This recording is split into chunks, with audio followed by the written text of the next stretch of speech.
Hello everyone, welcome back my channel. Fire. Jensen faces the heat as Caitlin Clark's irreplaceable void leaves Iowa Hawkeyes in Big Ten turmoil. Losing a generational talent like Caitlin Clark can feel like a huge blow to any team, and for the Iowa Hawkeyes, this season has been one of tough lessons. After making it all the way to the national championship game last year, Iowa now finds itself sitting 13th in the Big Ten standings. It's clear that the absence of Clark has left a massive void that the team is still trying to fill. So, what exactly happened? Just this past Sunday, the Hawkeyes faced another tough loss at Carver Hawkeye Arena, falling 74-67 to the Indiana Hoosiers. What made the defeat even harder to stomach was that it marked just Indiana's second road win against Iowa in 30 years, the first coming in 2021.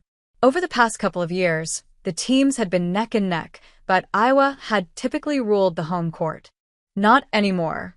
Looking at the numbers, it's clear that Iowa's struggles against Indiana weren't due to a lack of effort. The Hawkeyes dominated on the boards, grabbing 38 rebounds, including 15 offensive. But Indiana's shooting efficiency was the real difference maker. They shot a solid 49.1% from the field and 41.7% from beyond the arc, while Iowa was much less efficient, shooting just 33.9% overall and 31.6% from three. To add to that, Indiana made the most of Iowa's turnovers, scoring 24 points off 17 giveaways. And this loss to Indiana isn't an isolated incident. Iowa has had a rough start to January, suffering back-to-back losses to Maryland and Illinois. This marks their first such losing streak since 2022, which was broken at 2 even then. Clark's magic has spoiled Iowa faithful for the past 4 years, and patience is running thin.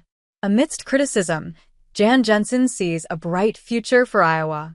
Last season and in Lisa Blooda's final, 2023-24, the team posted a remarkable 34-5 record and won the Big Ten tournament championship.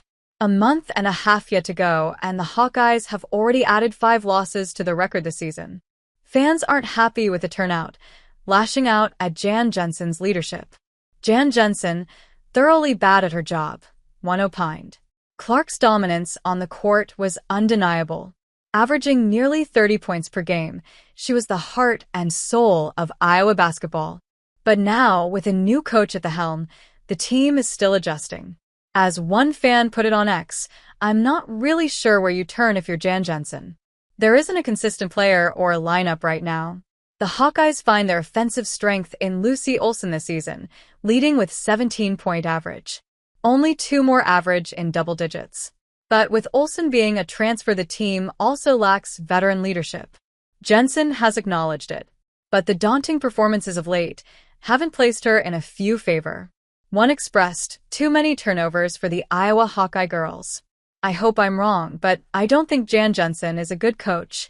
The Hawkeyes are averaging 16.6 turnovers per game, about 3 more than last season, 13.8, and rank a poor 141 in 3-point percentage average. Jensen stepped into a tough situation, inheriting a team that was still reeling from the departure of some of Iowa's most prolific players, including Clark and Kate Martin. The 2023-2024 season has had its bright moments, but it hasn't been easy. Sitting 13th in the Big Ten is not where Iowa expects to be, and the struggles are real. One fan summed it up by saying, "The wheels are on, but Jensen keeps hitting the curb." There's even talk about quietly starting a search for a new head coach. But despite the criticism, Jensen has remained calm and focused on the future. She's been vocal about the importance of developing new leadership and building chemistry with a younger team. As she put it after the recent losses, "My job is to keep them here. There's a lot of season left." It's clear she's trying to stay pragmatic and look ahead rather than dwell on the past. Jensen isn't looking to be another Lisa Blooda or live in her shadow. Instead, she's focused on forging her own path and leaving her own legacy. The road ahead might be rocky, but it's still early, and there's a lot of basketball left to play. What do you think about the future of the Iowa Hawkeyes under Jensen?